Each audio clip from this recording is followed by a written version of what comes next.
So the person in your office who, like, looks the absolute most productive, the one answering emails at 11 p.m., eating lunch at their desk, just sprinting between back-to-back meetings. Oh, yeah. We all know that person. Right.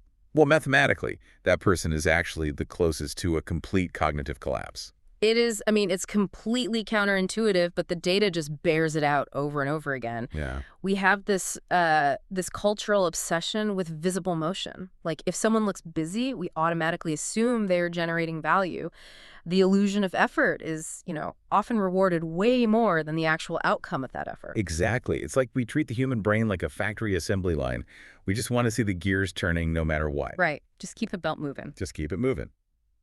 Well, welcome to today's deep dive. We are looking at a stack of clinical research, cognitive psychology papers, and specifically pulling core insights from this really fantastic book called Sustainable Productivity Beyond the Busy Trap. Such a great read. It really is.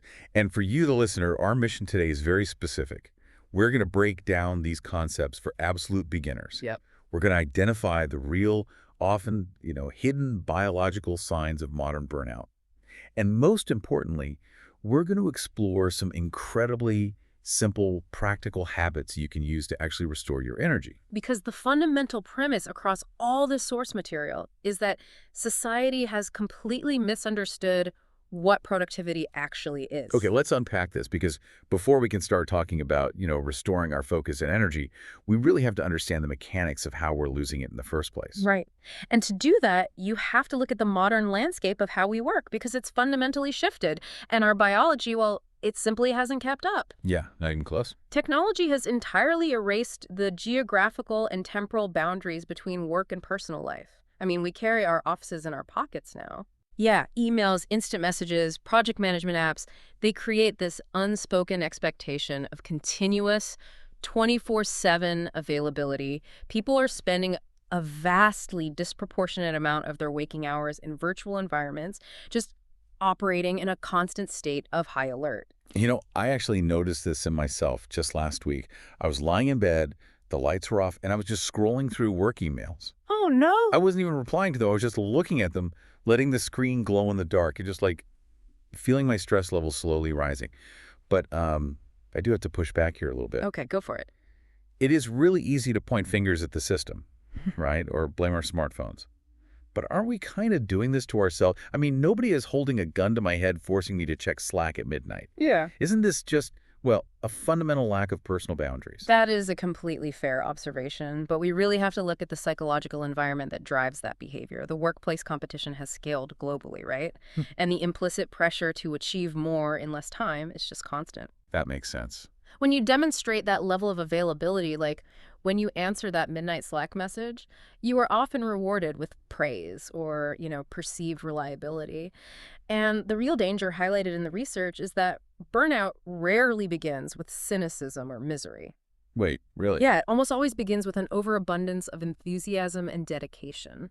See, that is the part of the text that completely flipped my perspective. Mm-hmm. Because we have this image of burnout as someone who just hates their job, who is dragging themselves to their desk every day. Exactly. But the sources show it actually starts with a huge surge of commitment. It's like sprinting the first mile of a marathon because you feel great, only to completely hit a wall. So is the problem that our modern work environments actively encourage this initial overcommitment? Yes, and what's fascinating here is the underlying biological mechanism. When you are highly enthusiastic and taking on new projects, your body releases stress hormones like adrenaline and cortisol. Okay. And in the short term, this is incredibly helpful. It sharpens your focus, it keeps you alert, and it allows you to power through late nights. You feel like a superhero. Right, you get that buzz. Exactly. But the human nervous system cannot distinguish between the quote-unquote good stress of an exciting project and the bad stress of being chased by a predator. It just registers a state of continuous high arousal. So we're basically running our engines in the red zone, but because we're enjoying the scenery, we just don't realize the engine is overheating. And eventually that engine starts breaking down. The text outlines a very specific progression of symptoms, and it's vital to recognize the biology behind them. First, your overall energy levels decline because you are constantly depleting your physiological reserves. Which makes sense. Then comes the irritability. When your cognitive load is maxed out, your brain loses its capacity for emotional regulation. The slightest inconvenience feels like a major threat. Which totally explains snapping at your partner over something as trivial as, like, how they loaded the dishwasher. Exactly that. We've all been there. Oh, yeah. Next, you start having difficulty concentrating. The prefrontal cortex, that's the part of your brain responsible for deep focus and complex problem solving, it requires a massive amount of metabolic energy. Right. When you are exhausted, the brain literally reroutes power away from the prefrontal cortex to conserve energy. And then the most insidious symptom arrives: sleep disturbances. See, this is wild to me. You would think that being completely exhausted means you would just sleep like a rock. But the text says the exact opposite happens. Right, because your cortisol levels are chronically elevated from that continuous hustle. Cortisol is the wakefulness hormone. If your baseline stress remains high, your brain cannot transition into those deep, restorative sleep architectures. Wow. You might be unconscious, but you aren't actually recovering. And if you ignore all these blaring warning signs, the brain eventually just forces a shutdown to protect itself, resulting in complete emotional detachment and apathy. And the tragic part is, when we hit that stage of declining focus and we realize we aren't getting as much done, our cultural instinct is to just double down. Oh, absolutely. We think, oh, I just need to manage my time better. I need a color-coded calendar app. I need to wake up at 4 a.m. and I just need to work a 12-hour day. But the source material argues this is a fundamentally flawed approach. We have to stop managing our time and start managing our energy. Yes. Time management alone is a trap because it assumes the worker is a machine.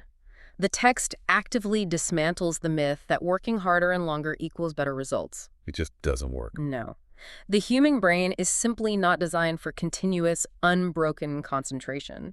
Research shows that mental performance literally falls off a cliff when individuals try to push through fatigue. Mistakes multiply, decision-making degrades, and creativity just vanishes. It's flawed math. Yeah. I mean, we're raised in this hustle culture where it feels like basic arithmetic, like if I put in double the hours, I should mathematically get double the output. Right, but you don't. Not at all. The sources explicitly say that 12 hours of grinding does not equal twice the results of 6 focused, energized hours. The fundamental difference you really have to internalize is this time is a constant. Everyone listening to this deep dive right now has the exact same 24 hours. Yep. Mental energy, however, is highly variable. It fluctuates wildly based on sleep, nutrition, time of day, and cognitive load. Mental energy is your brain's actual capacity to exert willpower and process complex information. So it's not about having more time. No. You can give 2 people the exact same amount of time, but the person who protects their mental energy will produce dramatically superior results. Let's talk about what actually drains that energy then, because the concept of decision fatigue in the text is, frankly, incredibly revealing. It's huge.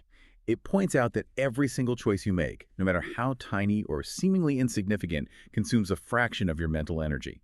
Choosing what to wear, deciding which of the 50 unread emails to answer first, figuring out what to order for lunch, it all draws from the exact same cognitive battery. If we connect this to the bigger picture, you start to see why the busyness trap is so incredibly dangerous. When people ignore their fatigue and try to force themselves to work at maximum intensity, regardless of their energy levels, their brain seeks an escape route.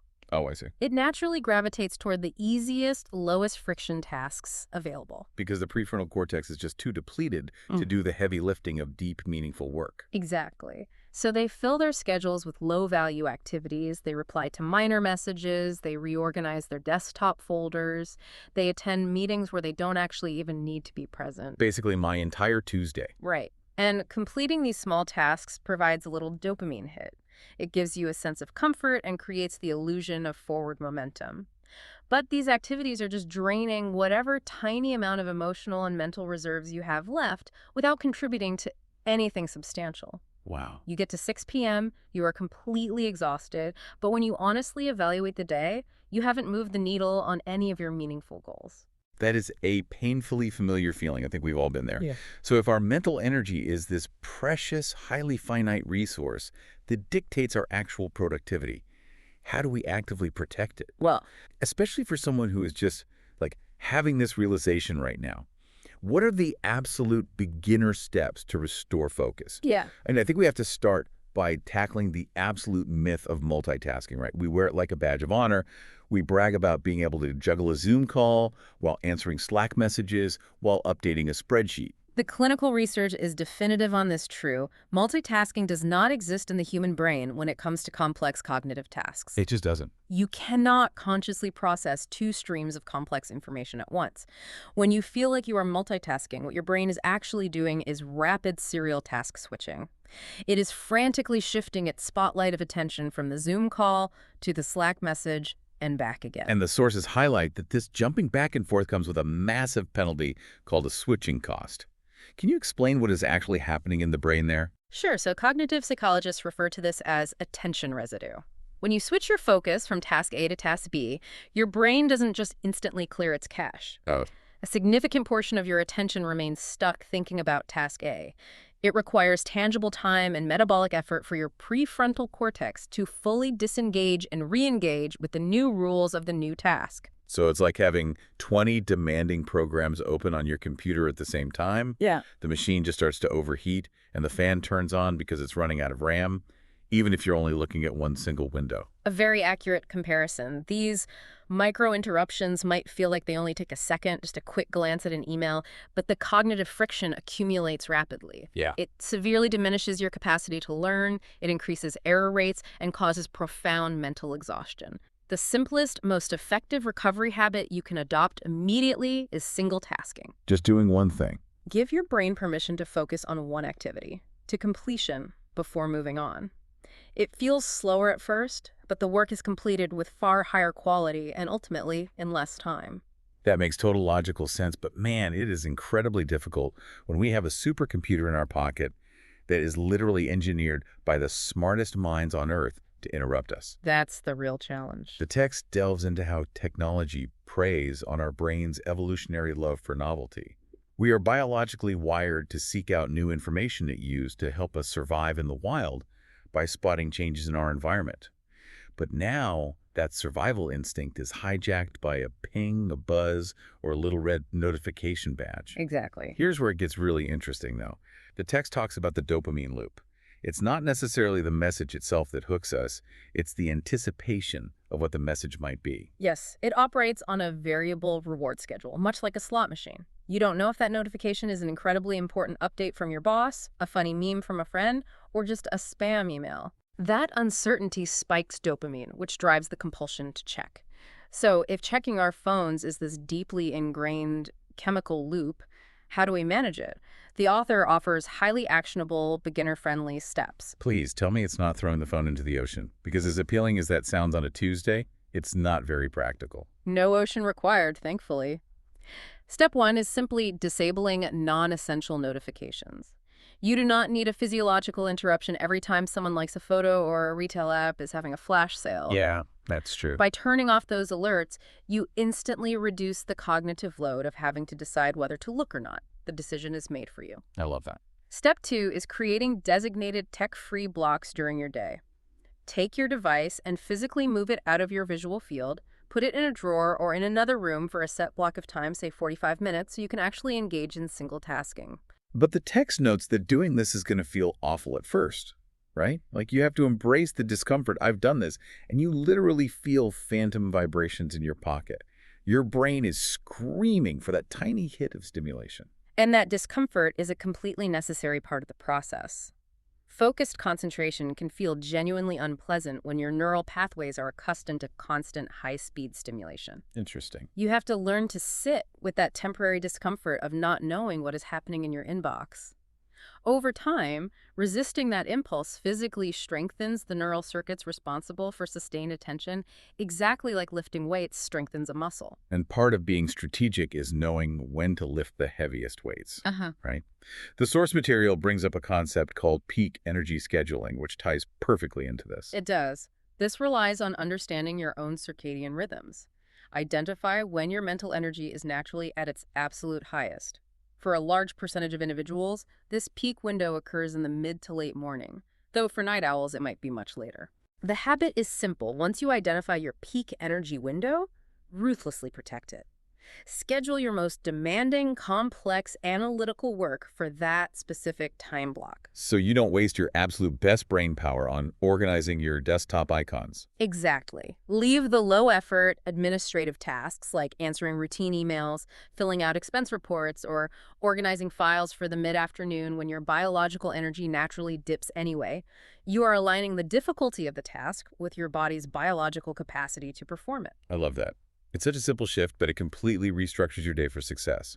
However, trying to actively fight off digital distractions and manually manage your energy hour by hour, that requires a monumental amount of willpower. It really does. And as we just discussed with decision fatigue, willpower is a finite resource.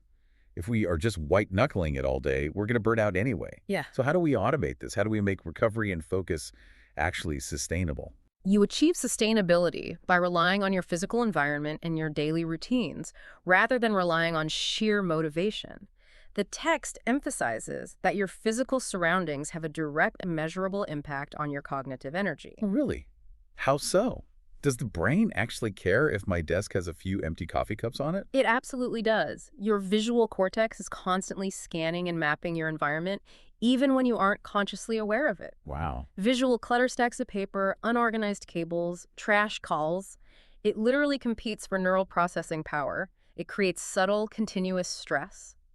Conversely, working in an environment with natural light has been biologically shown to improve mood and sustain energy levels. And setting boundaries is part of this too, right? Understood. Especially for the massive number of people who are now working from home on a regular basis. The psychological environment is arguably more important than the physical one. If you work from home, setting clear, rigid boundaries between where you work and where you rest is crucial for preventing burnout. If you are answering emails from your bed or your living room sofa, your brain begins to associate those spaces with work-related stress. You lose your sanctuary. Your environment should dictate your mental state. This brings up the power of routines, which I found to be one of the most practical takeaways from the reading. Oh, completely. Because motivation is a feeling, and feelings are entirely unpredictable. You cannot wake up every day and just hope the productivity fairy visits you. No, you definitely can't. I kind of view daily routines as putting your brain on cruise control. Think about driving in heavy stop-and-go city traffic. You are constantly accelerating, hitting the brakes, checking your mirrors, anticipating other drivers. You burn a ton of gas, and it's exhausting. Yeah. But when you get on an open highway, you hit cruise control. The car maintains a steady speed automatically. Routines do that exact same thing for your mind. You stop burning so much mental gas accelerating and braking, meaning you start making dozens of trivial micro decisions, which preserves all that high-octane fuel for the actual creative work. That is a phenomenal analogy, and it perfectly encapsulates the neuroscience of habit formation. Routines dramatically reduce decision fatigue. If you have a locked-in, consistent morning routine, you do not have to spend a single drop of mental energy deciding what time to wake up, what to wear, or what to eat. It's just handled. Exactly. The basal ganglia takes over, the behavior becomes automatic, and your prefrontal cortex is preserved. The text also highlights another vital routine that people often neglect, which is the routine of taking intentional breaks. Right, because we tend to view taking a walk or taking a nap as lost time, like we're slacking. We need a radical reevaluation of what rest is. Short breaks and quality sleep are not unproductive hours. They are essential cognitive recovery periods. When you step away from a complex problem and take a walk, your brain activates the default mode network. Okay, what does that do? It means it is still actively processing the information in the background, consolidating memories, and drawing new connections. Rest is where the capacity for creativity is actually maintained. So rest isn't a break from the work. Rest is an investment in the work. Yes, and this all ultimately ties back to intentionality and how we approach our goals. The text points out a fascinating psychological reality. A lot of what society labels as laziness is actually just procrastination. Oh, this is so good. And procrastination is rarely a character flaw or a time management issue. It is an emotional regulation problem. It's a response to discomfort, overwhelm, or fear. That part completely blew my mind.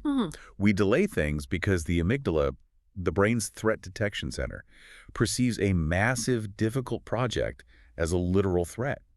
We are afraid of failing or we are paralyzed by our own perfectionism, so we just run away to the safety of doing something easy, like color coding a spreadsheet. Right. Perfectionism guarantees massive procrastination because we wait for the ideal conditions, the perfect state of mind, which of course never arrives. Right. The biological solution provided in the text is to bypass that fear response by breaking large, intimidating goals into ridiculously small, manageable steps. You lower the barrier to entry so much that it doesn't trigger the amygdala. You made it safe. You focus purely on simple progress rather than flawless execution. When you remove the pressure of perfection, you reduce the fear, and you finally start taking action. So, what does this all mean? If we step back and synthesize all the clinical research, the psychology, and the practical advice we've covered today, the massive takeaway is this: true productivity is not about working endlessly. It is not a measure of how many tasks you can cross off a list while running your nervous system into the ground. Definitely not. Productivity is simply a tool. It's a tool meant to help you create freedom, achieve meaningful goals, and actually maintain your personal well-being.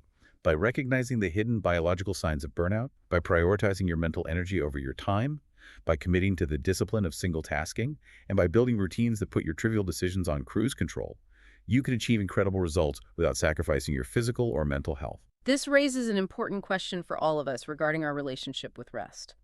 The source material reminds us, quite powerfully, that professional success should never come at the expense of our biological reality.